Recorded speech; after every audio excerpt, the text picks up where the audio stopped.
What's going on, everybody? It's ETAPRIME back here again. It's a super exciting time for mini PCs with AMD's recent release of their Ryzen 7000 series APUs with their RDNA3 graphics. We're going to see some really powerful little minis coming up very soon, and a few of our favorite manufacturers have actually announced some of their new products coming up.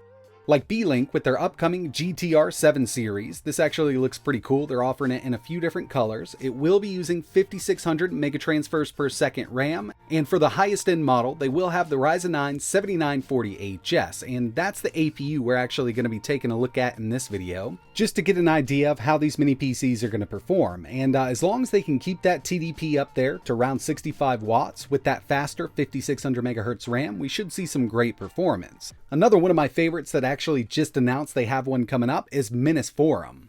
The UM790 Pro and the UM780 were announced, and with the UM790 Pro we get that 7940HS. And when it comes to the cooling system on these Menace Forum mini PCs, they're definitely top notch nowadays. I haven't had any issues with their 6900HX variants, which perform great, but they've got RDNA2 graphics. But as we know, with these higher end Phoenix Point Ryzen 7000 series APUs, we get RDNA3, and we're going to take a look at what kind of performance we can expect from these mini PCs. But before we go any further, I do want to mention that this video is sponsored by Ridge. I know that Ridge is really known for their wallets, but recently they launched their ring line, and these are absolutely amazing. They're made with premium materials including carbon fiber, tungsten, carbide, 24 karat gold, and titanium. The one I have here is the burnt titanium version, and they also come with these nice little cases. But each one also comes with a dual band silicone ring, and this is just in case you want to be a little more comfortable, or you know you're going to be in a situation where it's a higher probability of losing a ring. But luckily, with the purchase of one of these rings, Ridge offers lost and resizing protection. Whether you lose the ring or lose 20 pounds and you need to resize for a smaller ring, they come with the option of 2 future exchanges for the same ring in the same size or a different size. So this is pretty cool. I mean, with the lifetime of this ring, you can have it exchanged up to 2 times. So that's definitely got a lot going for it there. And these were released just in time for Father's Day. So if you're looking for an awesome gift, you can head over to ridge.com/ETAPRIME. You can save up to 40% through June 15th. Remember, that's ridge.com/ETAPRIME.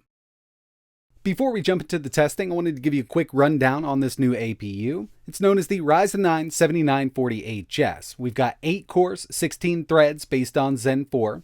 It definitely offers desktop class CPU performance, and when it comes to the new Radeon 780M iGPU, this is based on RDNA3. We've got 12 compute units, and this will run it up to 2800 MHz in the 7940HS.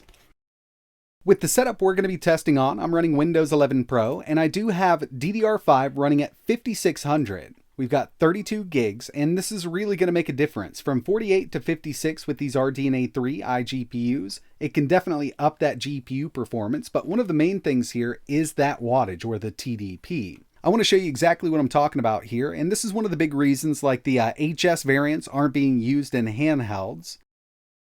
Here we have core temp, just easy to bring up so we can see the clocks and the total CPU power. It's listed right here. I've got CPU-Z, which allows me to run a quick stress test, and we'll go ahead and max this out. You'll see it jump up to about 60 watts. Now that's great for the CPU side of things, but this is only the CPU right now. All of this wattage needs to be split up between the CPU and GPU, so let's go ahead and put a load on this new RDNA3 iGPU. And we'll see this jump on up. It just hit 80 watts. And if we take a look at the sensors here with the GPU, we're still not maxing this out at 2800 megahertz. Now I will admit we can go ahead and lock this with a third-party application. And the new power management system that AMD has implemented with these Phoenix Point APUs does work great. But you know, in order to get the maximum performance out of the CPU and iGPU, these do need a lot of wattage, especially these HS variants. So we're running at 80 watts right now, and you can see we still didn't max out that GPU clock. And this is the main reason we're not seeing these in handhelds right now. And a lot of these mini PCs that are coming to market, these manufacturers are stating 65 watt TDP. That's the total power, so that has to be split up between the CPU and GPU like we just saw. But even at 80 watts on the 7940HS, it's still a bit hungry for power on the CPU and GPU. The first thing I want to take a look at are some benchmarks, and here's Geekbench 6. You're not going to have any kind of issue when it comes to CPU performance with these new Zen 4 cores. They perform absolutely amazingly. The main thing we want to take a look at here is iGPU performance. So let's check out some 3D Mark benchmarks. Night Raid, 30,429. Firestrike, 7,518. And finally, we've got Time Spy with a 3,310. This is coming really close to the GTX 1060 3GB graphics card, and we're just working with integrated graphics. But these are synthetic benchmarks, and now it's time to test out some real-world gaming. This thing can really stretch its legs at those higher wattages, but you can see our total system package power here is only around 64 to 65 watts with Red Dead Redemption 2, 1080p low settings, and we're getting an average of 68 FPS with this game. I'm not using RSR, but we do have FSR turned on, and I don't mind playing it like this. I still think it looks great, and to see Red Dead Redemption running so well on integrated graphics is amazing.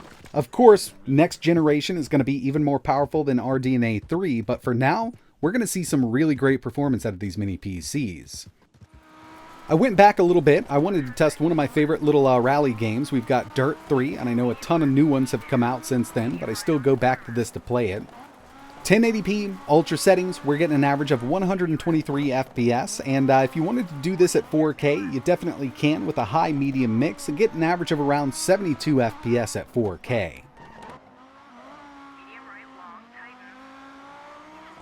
Next up, we've got Genshin Impact, high settings, 1080p, only pulling around 45 watts from this APU, and I did try very high settings, but it does dip under 60.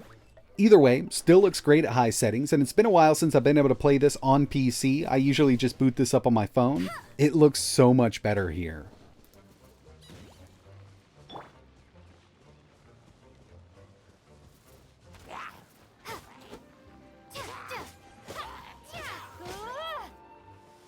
Another one I always have to test is Forza Horizon 5, 1080p, high settings, no resolution scale, so we're not using FSR or Fidelity CAS.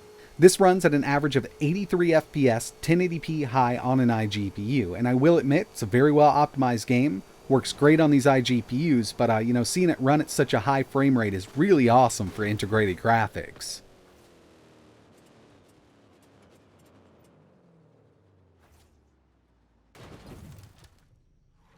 Here's Borderlands 3, 1080p medium settings, and I do get some choppiness with this game. I'm going to kind of chalk it up to drivers right now, but we're getting an average of around 78 FPS with this at medium settings, 1080p.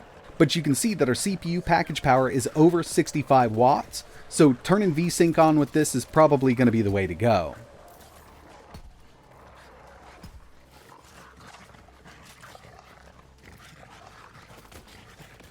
SpiderMan Miles Morales and SpiderMan Remastered do run well on these RDNA3 iGPUs, but you got to keep it at low settings and you will need some FSR to get over 60. We've got FSR set to balanced, and with it set up like this at 1080p, we can get an average of 72 FPS.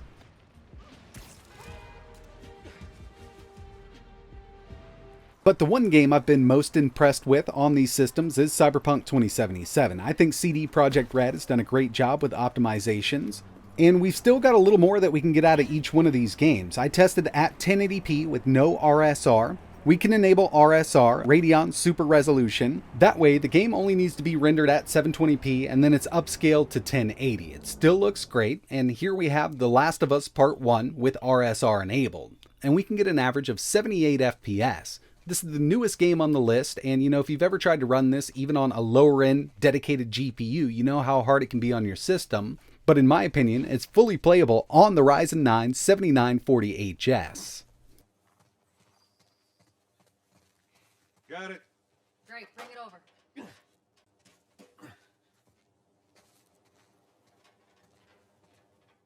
I'm personally super excited about these RDNA3 APU based mini PCs, and a lot of manufacturers have already announced them. Like I mentioned, we've got B-Link, Menace Forum, GMK has kind of had a little bit of a leak. They've got one coming up with the 7940HS. And rumor has it that that mini PC will have soldered RAM, so it's going to be LPDDR5X running at 7500 MHz. And if that's the case, if they can get that up to 65 watts and beyond along with that RAM, we're going to see some crazy performance out of that little mini PC. But that's going to wrap it up for this one. Let me know your thoughts in the comments below. Is this offering enough performance for you when it comes to, GPU performance in a mini PC? Personally, I don't even mind gaming at 900p, so I could drop everything down if I wanted a little more out of it. And with all of the new AMD technologies that this does support, like RSR and FSR, we'll see some great performance. But let me know what you think, and if you've got any questions or you want to see anything else running on this system, just let me know in the comments below. And like always, thanks for watching.